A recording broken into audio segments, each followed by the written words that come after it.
my session today is goats, coats, and the message of Tisha B'Av. And I know that sounds a little strange, but I promise it'll make sense as we go through it. But my goal here is to kind of understand how we could possibly relate to a loss that happened so long ago, right? And this is like the age-old question: how do you make? I know that we've been mourning the destruction of the temple since it was, but what does that really mean? How do we really connect to that? And I think the answer may lie not in what we lost, focusing on what we lost, but focusing on why we lost it. And I don't think that the answer, even the answer itself, will necessarily be anything groundbreaking or something you may not have heard before. But I wanted to use different stories today. I'm going to tell a number of stories to try and focus in on what exactly we're supposed to take away from Tisha B'Av, especially in the Jewish world of 2020. So we're gonna have a number of stories. I sandwiched in a little bit of biblical analysis, and sorry I say the word sandwich and it makes me hungry, but almost done. 3 minutes. But I also wanted to mention before I start that many of the ideas that I'm going to share today were inspired by a rabbi that I have learned a lot from. His name is Rabbi David Foreman from the amazing website Aleph Beta. If you haven't heard of him, and I strongly encourage you, especially if you like what I say today, definitely check him out. He's amazing. And the website Aleph Beta is fantastic. And so a lot of what I got is from him, and I want to make sure that I give the credit and don't think these are my original ideas when it comes to biblical analysis or things like that. Okay. So what I think I can actually do today is by using stories, we can actually build. I know that Passover is famous for having 4 questions, but I want to build the 4 questions of Tisha B'Av. Okay, and I'm going to do that through telling stories. Now, the first, let's get to the history very quickly. In 586 BCE, the first Beit HaMikdash was destroyed by the Babylonians, right? After the Jews refused to continue being a vassal state to the Babylonians, and the Beit HaMikdash was destroyed. In 70 CE, the second Beit HaMikdash was destroyed by the Romans following the Great Revolt initiated by the Zealots, who were a sect, one of 4 sects of Judaism at the time, who were basically not just warring with the Romans, but warring with fellow Jews. And that's going to factor in. But that's the history. But to be honest, that's not the story, or at least the message that I was, and I think most people were taught growing up, learning about Tisha B'Av and the destruction of the temple. Because if I asked you, and I actually tried this experiment on my daughters today, and it failed because I guess she has a better teacher than I had. I asked my 5-year-old daughter, I said, why was the Beit HaMikdash destroyed? And she said, those guys who were mean. I said, the Romans? She said, yeah, the Romans, they were mean, and they didn't like the Jews. And I said, oh, okay, I guess you would learn the history. It's not generally how I was taught, because when I grew up, I learned that the Beit HaMikdash was destroyed because of us, because of the Jewish actions, because of what we call sinat chinam, right? Baseless hatred. We have, the famous story. The picture in the middle illustrates the famous story in the Talmud of Kamsa and Bar Kamsa, right? The very wealthy Kamsa who has this arch enemy, Bar Kamsa, and Kamsa throws a great grand party, but there's a rich man who has 2 friends, Kamsa and Bar Kamsa. The rich man says, my best friend's name is Kamsa. Make sure Kamsa is invited to my party, but don't you dare invite Bar Kamsa because I hate him. He's my arch enemy. And of course, the invitations get mixed up, and it's like a bad sitcom. And Bar Kamsa is the one who gets invited to the party, and Bar Kamsa shows up, and it's like one of those things where you're watching a movie and there's a big party and the music's playing, and all of a sudden one person walks in and you hear the disc scratch and the music stops and everyone stares at that one guy who walked in. That's basically why Bar Kamsa walks in and everyone just stops. They're like, oh, this is gonna be bad. And the rich Jew is just like, get out of here, Bar Kamsa. I don't want you here. And Bar Kamsa's like, what do you mean? I got this invitation. I thought you were trying to make peace. He says, no, get out of here. I don't want you. And he says, listen, please, you're humiliating me in front of all the who's who of Judaism here. Please, why don't you just do me a favor? I'll pay for my own meal. Just let me stay. And the rich man's like, no, I don't want you. I hate you. Get out of here. He says, no, I'll pay for my whole table. And he says, no, you're ruining my celebration. He says, please, I'll pay for the whole party. Just let me stay. And the rich man can't do it. He hates Bar Kamsa so much that he has him thrown out of the party. And the Talmud tells us that Bar Kamsa himself, when his anger turns to the Romans, and goes and tells the Romans that the Jews are going to rebel against them, and he himself incites the revolt that will lead to the destruction of the temple. Obviously, there's a lot more detail there, but I don't need to talk about more detail because the point is, oh, this is what we were told, but that's what the Talmud may have more detail. But when you generally teach kids about Tisha B'Av, you're like teaching them, yeah, sinat chinam, baseless hatred, is the reason why the Beit HaMikdash was destroyed. And so on its face, I think retroactively it makes sense to us because it's something that we have been taught for so long. But if you actually stop for a second and think about it, it doesn't necessarily make any sense. What's the message? What does sinat chinam, what does baseless hatred have anything to do with the destruction of the temple? Like, it's a nice thing to teach kids. It's a really nice thing to teach kids. But why didn't you say not keeping kosher or not like or any of the other things that we were like? How did the sages choose this one thing? Why is this whole idea of baseless hatred the reason given for the destruction of the temple? So that's question one. What's the focus on sinat chinam? Okay, so question 104. Okay, sorry, 1 second. Let me break my fast. Bro. Okay, now I'm ready to go. So another question that comes up in the same time is another very bizarre story that we have around the destruction of the temple, and that's the story of Rabbi Yohanan ben Zakkai. Okay, Rabbi Yohanan ben Zakkai was one of the greatest sages, maybe the greatest sages of his time in Jerusalem at the time of the Roman siege, and he sees the writing on the wall, right? He sees that Jerusalem is going to be destroyed, and he comes up with a plan to see if he can save Judaism. Now, this is a crazy plan, and he starts a rumor in Jerusalem that he's very ill, right? And he tells everyone, I think I'm going to die. And only him and his two closest students know the real truth, which is he's faking the whole thing. And so he says he has people visit him and say his goodbyes, and he thinks he's going to die. And then one day, his two students decide they're going to go around and tell everybody that their great sage Rabbi Yohanan ben Zakkai has died. Now, he's going to fake his death. And the plan is to carry him out of the city in a coffin. Now, this is what happens. So he pretends to die, and his students put him in a coffin, and they start carrying him out of Jerusalem, as you can see in the middle picture. However, as they're about to leave the city, the Jewish zealots, the sect of more radical Jews living in Jerusalem at the time, are not letting anybody in or out. And also the Romans are on the other side. And so they say, well, where do you think you're going? And they said, listen, our great rabbi, the sage, Rabbi Yohanan ben Zakkai, has died. Please let us go and bury him outside the city. It was you didn't bury people inside the city in those days because it would be impure. They had cemeteries outside the city. So they said, please, let us give him a proper burial. And the zealots are saying, oh, yeah, he's dead? Really? He's dead? This is not a plan? Why don't you just let us stab the coffin a few times to make sure he's really dead, and then you can go and bury your rabbi? And now it looks like the plan's about to fall apart. But quickly thinking on their feet, the two students go to the zealots. Listen, you already are not so popular here among the Jews. If you desecrate the body of a great rabbi, you are going to have a full-blown riot on your hands. Do you really want to risk that? And so the zealot guards think about it for a bit, and they eventually relent, and they allow safe passage out of Jerusalem. After getting out of sight of the zealots and outside the walls of Jerusalem, Rabbi Yohanan ben Zakkai hops out of the coffin and makes a beeline for the Roman camp. Seems like suicide. He walks right up to the commander of the Roman army, Vespasian. He gets down on one knee and says, "All hail Emperor Vespasian." And Vespasian's freaking out because he's not the emperor, and that could be implied as treason, right? He doesn't want anyone to hear that, think maybe that people are asking him to call him Emperor Vespasian. Vespasian says, look, I don't know who you are, but you got to be quiet. I should kill you just for implying this.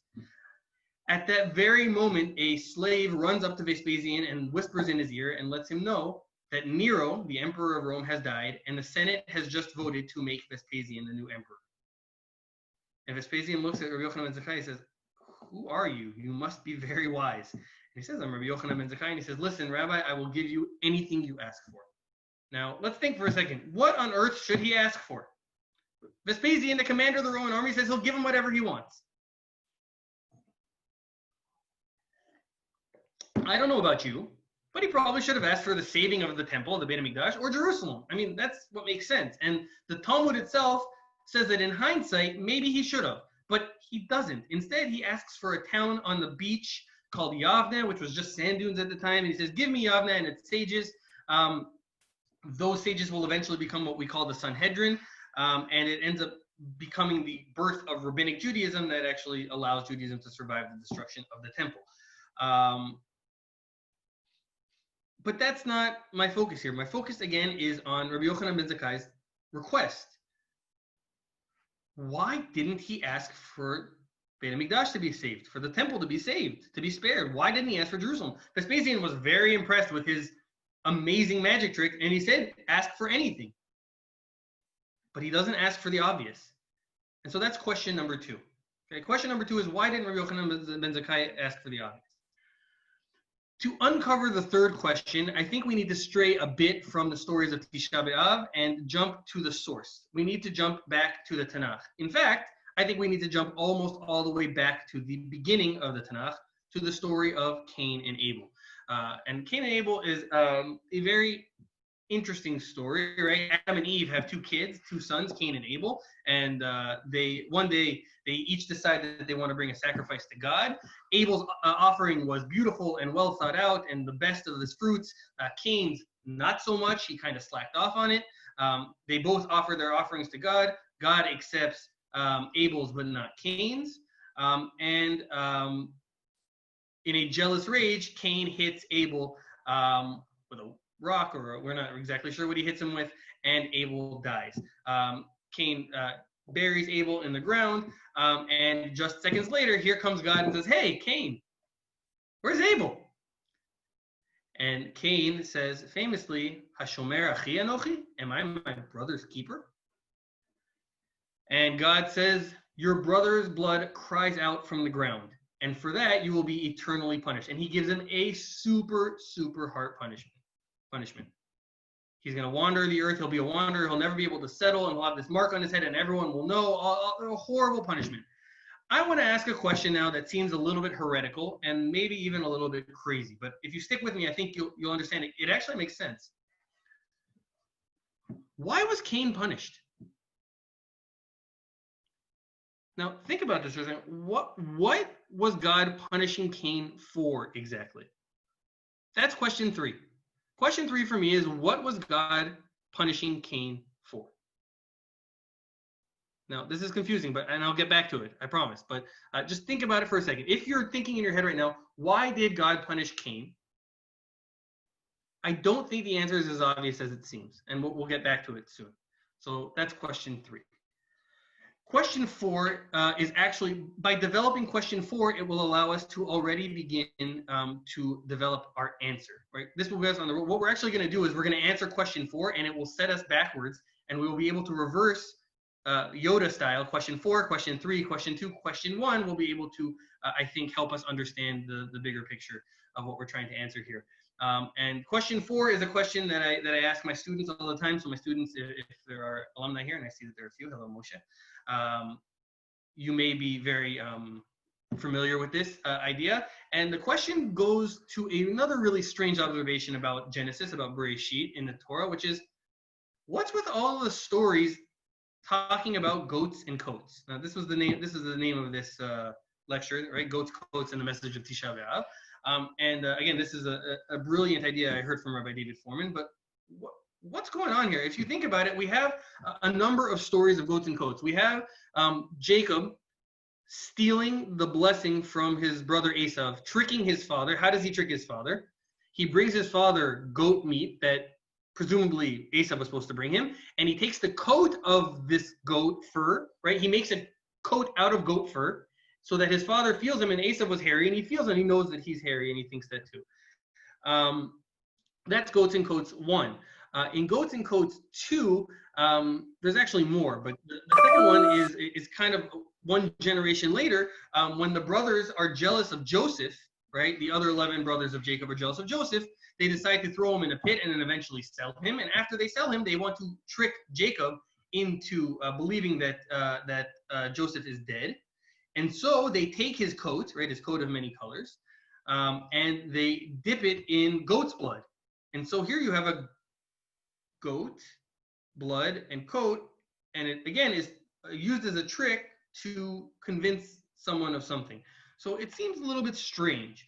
And I'm going to actually point out one more time where it rears its head, although there are a few others, but I'm not going to go into them now. And I think that'll help us begin to answer everything that we've been asking until now. So question 4 is what is this about goats and coats? In fact, this could actually be taken all the way back to a promise that God made to Abraham, right? The covenant of the pieces, or Brit Ben Abtarim, in the 15th chapter of Genesis, in which God tells Abraham, your offspring will be strangers in a strange land, and they will be enslaved and oppressed for 400 years. But then I will execute judgment on the nation that they shall serve, and they will in the end go free with great wealth, and you will go in peace, and they will return here, the land of Canaan, in the 4th generation. Okay, so first of all, it's a really strange promise to God. Like the Haggadah in Pesach tells us that we're supposed to be thankful for this, but like God basically says, your descendants are going to be slaves, but don't worry, I'm going to save them, and then I'm going to make them a great nation. What are you supposed to say? Thank you? How about don't make them slaves in the first place? But whatever. That's the promise that God makes to Abraham. Okay, and now let's jump 2 generations to Jacob, to Yaakov. What do we know about him? As I said, he tricked his father. He runs away after tricking his father. His brother Esau comes in right after the trick. He screams this bitter cry, and Jacob realizes that his life is in danger, and he runs away to his uncle Laban's house. Right? He falls in love with his daughter, Rachel. He agrees to work for 7 years for her. Laban tricks him and switches Leah, the older daughter, first on the wedding night, and he has to work another 7 daughters for Rachel, and so he's there 14 years, and then they're married. The 2 of them, he has both sisters as wives. He has the 2 maidservants. He becomes a very successful shepherd. In the beginning, Rachel is barren, and Leah gives him children, but finally, his beloved Rachel gives him a son, his first child from Rachel, a son named Yosef. And Yosef, at that very moment that Yosef is born, the next verse in the Torah tells us that Jacob turns to Laban and says, I want to go home. Let me go home to Canaan, to Canaan, to the land of Israel. And it's really weird. Why?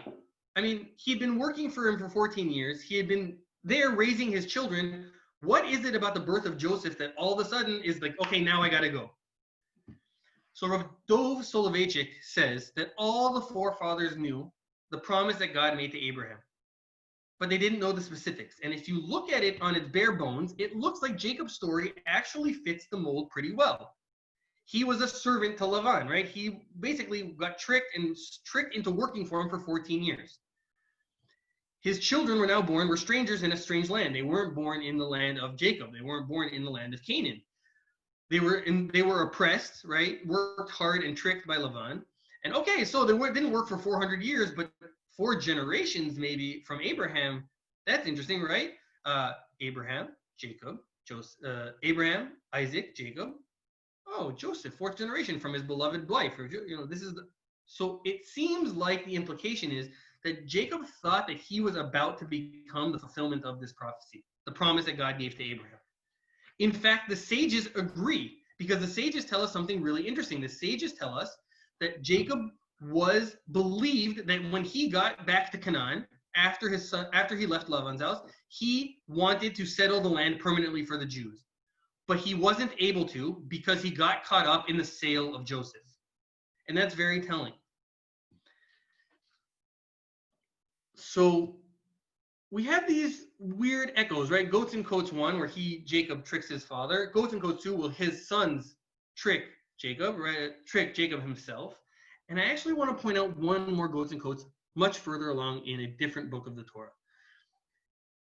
This is actually right before the 10th plague in Egypt. Okay, and I know that's jumping, but stick with me for a second here. Just before the killing of the firstborn, this is the climax of the story. There's been 9 plagues. It's so fraught. It's so dramatic. And right before the most dramatic plague, what do you expect is going to happen? There's a weird chapter about the laws of the Paschal sacrifice. You won't find this in the Prince of Egypt or the 10 Commandments, but it's in the Torah. And it's very bizarre rules about what the Jews are meant to do for this sacrifice on this Passover night. And in fact, if they don't do it, God won't pass over them, and they will be killed in the plague of the firstborn death. So let's listen to just a few of these very strange rules. One of them is everybody should have their own goat. But if they can't, everybody must have their own goat. Each goat represents one person. And the way that it's phrased in Hebrew seems to imply that it is one goat equals one person. Okay, fine. So everybody has to have their wife. Can a family share it like in other sacrifices? I don't know. But okay, what is this? What is this focus on a goat representing a person? Okay. The next rule is that the goat must be eaten with bread and bitter herbs. Now, if you think about other stories in the Torah, what other times do we have a story of somebody eating bread? Now, when the brothers throw Joseph into the pit, it tells us that immediately after that, they sit down next to the pit and they eat bread.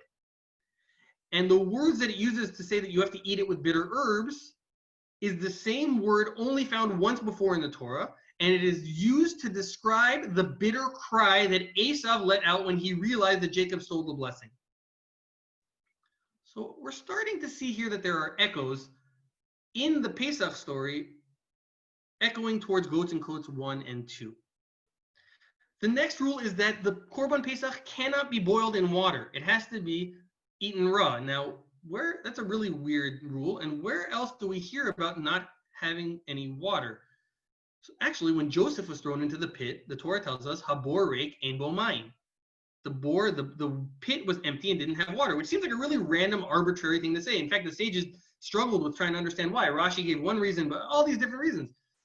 But okay, fine. So there's no water. So hold on one second. If the goat represents someone,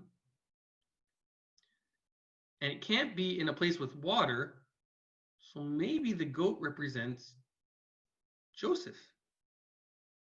And maybe if we're hearing echoes of goats and goats 1, maybe Joseph is really just a representation of the dishonesty of Jacob. And I don't even want to talk about dishonesty because the sages disagree about whether or not what Jacob did was right by stealing the blessing from his brother. But there's one thing that they can't disagree with, and that is that it created incredible strife between him and his brother. And one generation later, his sons are going to experience tremendous strife between brothers. And so echoes seem to be throughout these stories. And that takes us to the most important last part of the Korban Pesach. And I want to point out here why I'm focusing on this. What's about to happen after the 10th plague? The Jews are about to leave Egypt and become God's nation for the first time. We're about to become the chosen people. We are about to fulfill the prophecy that God gave Abraham. But first we have to fix something. Why wasn't Jacob the fulfillment of the prophecy like he thought? And I think it's because something had to be fixed. He had to fix the strife that he had created with his brother Esau, and the strife that ricocheted and created between his sons. And what's the proof of this? The last bizarre rule of the Korban Pesach, when the Pesach offering. When you take the Paschal lamb, the Torah tells us you have to kachu umshachu et haseh, to take and pull the sheep or the goat. Now, I don't know about you. I'm not an English major. But I think the Torah could have said take or pull. I don't think it needed to say both. Take and pull the goat. But if you look in the Torah, the only other place in the Torah where you have the word mishchu or limshoch is v'ikachu v'imshechu et Yosef min habor. The brothers took and pulled Yosef out of the pit. But what did the brothers do when they pulled Yosef out of the pit? They sold him away. What do you do when you pull the goat in the Korban Pesach? The rule is to bring him into your home. And maybe, just maybe, that's the message. Maybe the message of the goats and goats is the following. Once upon a time, you thought you were going to be the fulfillment of my prophecy. You thought you were worthy of being my chosen people. You are about to be my chosen people, but you must fix something really, really problematic in your past. Once upon a time, you did something that resulted in taking your brother and casting him out, casting him aside. Now, in order to become my chosen nation, take your brother and pull him back into your home. That's how you become worthy of God's chosen people. And so, now we have the answer to question 4. The answer to question 4 that I want to propose is that the message of goats and goats is that you need to redeem yourself and make sure that there is peace between brothers. Oh, peace between brothers. That's interesting because question 3 was about Cain and Able. Let's think about Cain and Able for a second. I want to go back to that really bizarre question that I asked you. Why is God punishing Cain? Now, let's be our best Jewish lawyers for a second and say, imagine that you have been hired to represent Cain in court for the murder of his brother Abel. Now, if I were a really good lawyer, I'd come up with a really smart idea, which is this. Listen, Your Honor, yes, he hit his brother with a rock. However, before this act, there was never a murder in history that we know of. So how could my client possibly have known that when he hit his brother with a rock, it would result in death? There was no murder. We didn't know what murder was. He never knew what that was. How could he possibly know? And in fact, there are some sages that say that it almost seems unfair. Why did God punish him for something he didn't even know the consequences of? Now, there are a number of answers, but one that really resonated with me and I think is really interesting is maybe God is not punishing him for murder. Maybe God is punishing him for the thing he says just after the murder. Hashomer achi anochi? Am I my brother's keeper?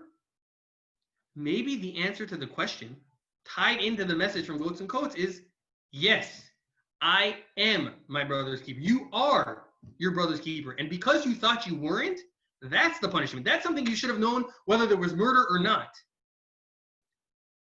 You are nothing if not your brother's keeper. And maybe that is exactly why Cain is punished. Not for the murder, because he couldn't possibly have known that's what was going to happen. And I think that's my answer for question 3. Which brings us to question 2. Why on earth didn't Rabbi Yohanan ben Zakkai ask for Jerusalem or the temple to be saved? Perhaps he thought he could even save the city. Maybe he thought, that if he could have even saved the city or the temple, it wouldn't have mattered. Maybe it was too late and his play for Yavna was the only way forward. But if that's the case, why did he think that? Maybe if we answer question 1, we can help uncover the answers to questions 2 and 1. Let me ask you another weird question. What was the point of the temple? What was the point of the Beit HaMikdash? Does God really need a house? No.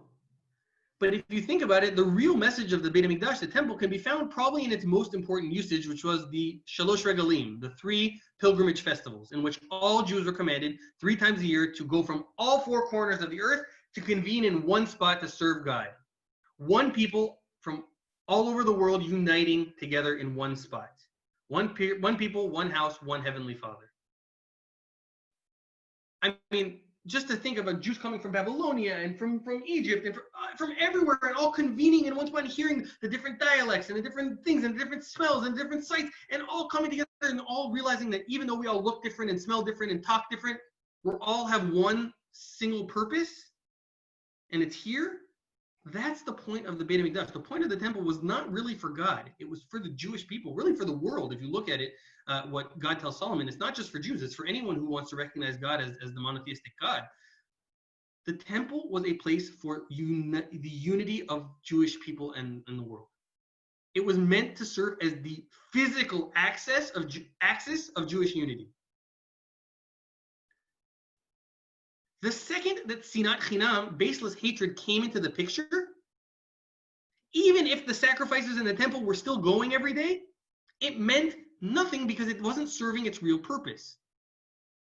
We have this even in the prophets, right? Amos famously says in chapter 5 of his book, God tells him, I spurn your festivals. I'm not appeased by your assemblies. You offer me burnt offerings or meal offerings. I will not accept them. I will pay no heed to them. Spare me the sound of your hymns and let me not hear the music of your lutes, but let justice well up like water, righteousness like an unfailing stream.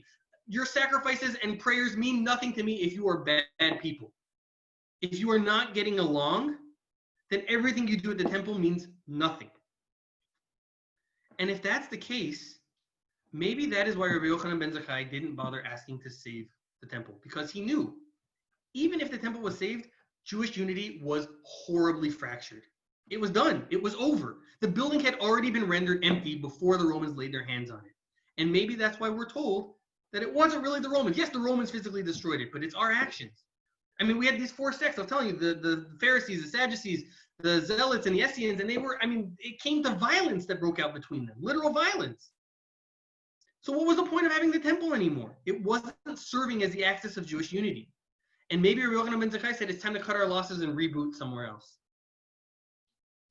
And maybe this isn't just me saying that, because there's one more last story that I want to share with you. And that is, it's not from any Talmud, it's not a Midrash, even people believe it is. It's a famous legend that became popular in the 18th century about how God chose the hill on which to build the temple. It's the story of the 2 brothers. There were 2 brothers living on opposite sides of a hill. They were both very wealthy farmers, but one was married and had children, and one was single. One night, the single brother is sitting in his house, and he says, you know, I love my brother. He works so hard, but he doesn't get to reap his benefits. Everything he makes, he has to spend, for his kids, for their education, for his wife. And I know that he loves to do it, but he never gets to really enjoy his work. So I'm going to take some grain from my silo. I'm going to sneak over in the middle of the night to the other side of the hill and put some extra grain in his silo. He deserves it. At the very same moment, his brother on the other side is sitting there saying, I love my brother. He works hard. He's very successful, but he has no one to share his success with. He's very lonely. I feel bad for him. I think I'm going to do something for him. I'm going to take some grain from my silo. I'm going to go to the other side. I'm going to put some of my grain in his silo. So that night, they both get up under the cover of darkness. They switch other sides of the mountain. They don't see each other in the darkness. They put grain in each other's silo. They go back home. End of story. They wake up the next morning. They go out to their silo to check on their grain, and they say, that's weird. Same amount that I had before I gave my brother. Huh. All right, well, I really love my brother. I'll try again. So the next night, they both are determined to try again. So they both, in the middle of the night, go over the field, cross each other in the darkness, don't see each other, do it, go back, done. Next morning, they get up. Oh my God, again, same thing. The third night, it starts to pour rain. And both of them are saying, I don't know, the rain hasn't worked twice already. Should I really try again? But each one of them says, no, I love my brother. I want to do this for him. And so they start making their way up the hill with the grain in their hands. The problem is that it's raining and windy and they can't see where they're going. And they're kind of both stumbling across, and they both reach the pinnacle of the mountain and they smash into each other. The grain goes flying everywhere. They're stunned for a second. They look around. They finally meet each other's eyes, and then they realize what's been happening for the last 3 nights. And they embrace right there in the top of the mountain. And the legend tells us that it is that moment when those 2 brothers embraced that God said, there, that's where I will build my temple. Which I think, if it's true, is, meaning if, not if it's true, but if the legend is meant to teach us a lesson, it is, again, what's the point of the temple? The place where brothers embraced. And so I think we are now prepared to put together what all of this means. I think the message of Tisha B'Av, this whole idea of sinat chinam, baseless hatred, actually makes sense in a historical sense. I think the message that we're meant to learn here of all of these stories is your Jewish brother needs you, and you are his keeper. And that's true for each and every one of you.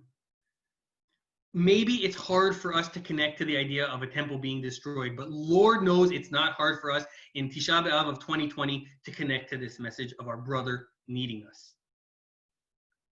Diaspora Jews are dealing with unprecedented levels of anti-Semitism in our time. Israel, of course, dealing with the same external and internal threats it's been dealing with since its inception and even before. We're dealing with a medical crisis, right? A pandemic, likes of which we haven't seen in a very long time, and with it result, of course, in horrible abject poverty and other issues. The Jewish people are hurting right now, maybe more than in other years. And I think that in Tisha B'Av of 2020, this might be our best chance to internalize the messages of these 4 questions.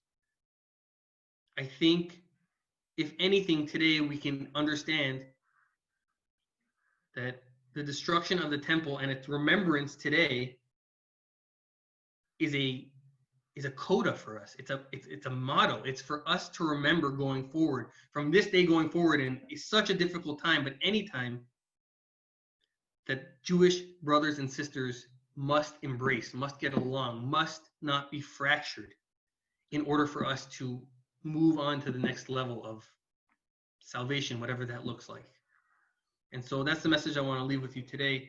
I think those are the messages that we can get from Tisha B'Av, and I hope that obviously that the temple is restored and the Messiah comes. But short of that, I hope that by next Tisha B'Av 2020, the Jewish people are less fractured, more united, more happy, and hopefully we're all doing a little bit better, even tomorrow, but by next year as well. And I hope you guys all have a meaningful rest of your Tisha B'Av, and thank you so much for joining me today.